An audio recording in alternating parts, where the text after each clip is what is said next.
Quem vai falar comigo sobre esse assunto é o economista do Banco BV, Carlos Lopes, que está conosco pela internet. Carlos, eu sei que você já pegou o relatório aí do Copom, Comitê de Política Monetária, e queria que você falasse sobre essa elevação. Ela acabou ficando dentro, né, do que o mercado estava esperando, muito embora nos últimos dias houvesse uma aposta, inclusive, de uma elevação de 1 ponto percentual, mas não, foi de 0,75 ponto percentual. Eu queria que você comentasse, então, essa nova taxa básica de juros no Brasil. Seja bem-vindo ao canal do Boi. Obrigado pelo convite. Como você comentou, assim, é isso mesmo. A decisão ela foi dentro do esperado, o mercado já estava esperando uma alta de 75 pontos percentuais e foi isso que o Banco Central de fato entregou. Agora, nos últimos dias, o mercado estava muito preocupado. Na verdade, vem ficando preocupado há mais tempo por conta da inflação, né? A inflação tem preocupado, tem surpreendido, ela vem cada vez mais alta por diversos fatores, alguns temporários, outros não, mas o fato é que ela tem surpreendido bastante e isso é que tem preocupado o mercado. Outra coisa que surpreendeu também foi o crescimento da economia, né? A economia reagiu muito bem aí a esse período da pandemia, a segunda onda. Então, essa combinação de fatores, uma recuperação econômica muito rápida, uma inflação também preocupante, fez o mercado apostar um pouco ali que poderia ter a chance do Banco Central até subir mais, num ritmo maior, a taxa Selic. Isso não aconteceu, ele deu 75 pontos, mas ele abandonou uma estratégia que ele vinha adotando. Essa foi a principal mudança na decisão de hoje. O Banco Central já vinha falando que ele pretendia fazer uma normalização parcial. O que é isso?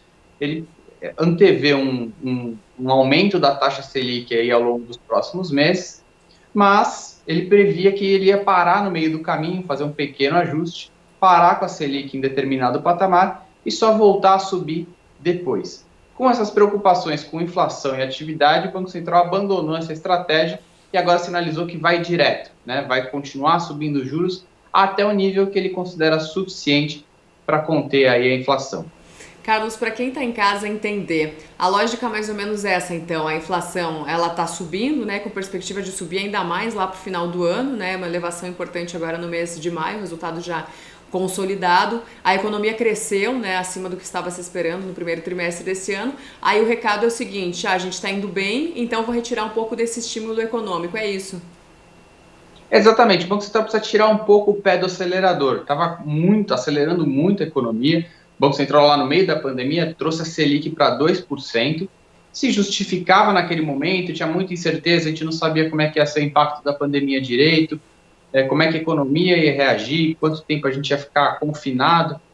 Mas a verdade foi que a economia reagiu muito melhor do que esperado a essa pandemia. Então, aqueles 2% já não fazia sentido. Então, o Banco Central, desde então, vem ajustando a taxa.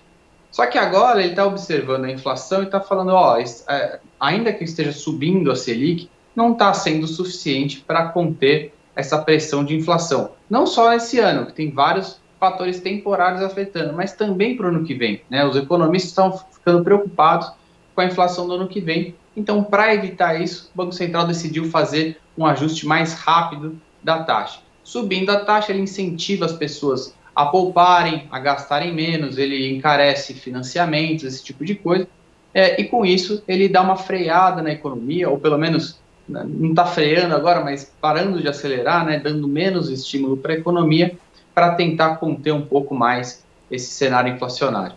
Vocês aí no Banco BV trabalham com qual margem aí para a Selic lá no final do ano, chegando em dezembro? A gente imagina que agora ele vai fazer um ajuste seguido até uma taxa de 6,5%. Essa taxa ela é muito incerta, tá? O Banco Central, a única sinalização que ele deu foi de que ele vai normalizar os juros, ele vai trazer os juros até um nível em que não acelera e nem desacelera a economia, né? Ele pretende fazer isso, mas ele não fala que nível é esse. Ele dá uma indicação lá nas projeções dele que 6,5 parece ser suficiente para controlar a inflação, principalmente do ano que vem, manter ela ali na meta de 3,5%. Então, 6,5 parece ser uma boa referência, mas não é um número dado, né? Esse número pode mudar, ele pode ser inclusive maior, acho que o viés é para que ele seja até maior, mas por enquanto a gente mantém essa avaliação. A Selic vai até 6,5% e num ritmo parecido com o atual, seguir em 75 pontos até o final. Então, a Selic subiria até o mês de outubro desse ano, atingindo 6,5%. Carlos, enquanto aqui no Brasil a taxa básica de juros passou por mais essa elevação agora, nos Estados Unidos o Federal Reserve decidiu manter ela próxima de zero, pelo menos por enquanto, né? Sinalizou aí 2 aumentos até 2023, mas por que isso acontece? Por que lá não houve uma elevação, né? Considerando que é a maior economia do mundo e que a perspectiva de avanço agora para 2021 é extremamente positiva, né? Lá o quadro é bastante diferente porque o cenário de inflação lá também é bem distinto do cenário aqui. Eles não têm a preocupação do tamanho da nossa preocupação aqui no Brasil com a inflação, por enquanto. A ideia do Banco Central americano é que a inflação, de fato, ela comece a andar, ela ainda está longe da meta do Banco Central por lá. Então, por enquanto, ainda que a economia americana esteja de fato muito forte, eles não sinalizam uma alta da inflação, da taxa de juros por enquanto. Diferente aqui no Brasil, que a gente já precisa mostrar essa preocupação com a inflação e subir rapidamente. Tá certo. Como é que você acredita que o dólar deva reagir aí nos próximos dias? Ele já tinha precificado essa alta do Copom, ou ele ainda deve reagir, né? Considerando que no dia de expectativa ele chegou inclusive ao patamar de R$ 4,99, né? Ele deve ficar nesse patamar abaixo dos R$ 5,00 aí num curto prazo, você acredita?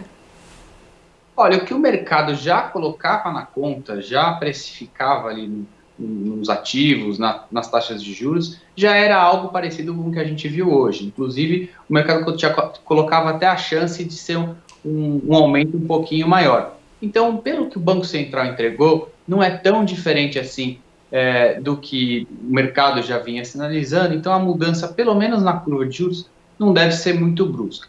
Olhando para a taxa de câmbio, a lógica é a mesma, né? Se o mercado já estava mais ou menos esperando isso, também não deve ter um impacto assim tão grande. Esse contraste, né, do Banco Central americano ainda dando muito estímulo, do Banco Central brasileiro subindo juros, claro, tende a ajudar, tende a favorecer o real e deixar o dólar um pouco mais barato, né? Mas a gente ainda vive uma fragilidade fiscal muito grande, né? O país durante a pandemia gastou muito, gastou como um país rico em proporção à economia. Então essa fragilidade fiscal continua muito grande, apesar de uma melhora recente, apesar da melhora com o crescimento. Então, a gente continua frágil do lado fiscal e nesse segundo semestre tem tanto o risco lá do Banco Central americano subir juros, e isso prejudica um pouco o Brasil, quanto também a antecipação dos riscos eleitorais de 2022. A gente pode começar a ter esse tema com mais força na segunda metade do ano. Então, embora essa combinação de juros aí entre os dois países ajude um pouco o real, a gente tem alguns riscos importantes aí para observar nessa segunda metade do ano. Entendido, Carlos. Muito obrigada pela sua participação aqui conosco, pela disponibilidade e também pelos esclarecimentos sobre esse tema que é tão importante e que acaba impactando, né, diretamente aí na vida de todo mundo. Obrigada mais uma vez. Eu que agradeço. Obrigado. Obrigada a você. Esse foi então Carlos Lopes, economista do Banco BV. De São Paulo, Sara Kirchhoff.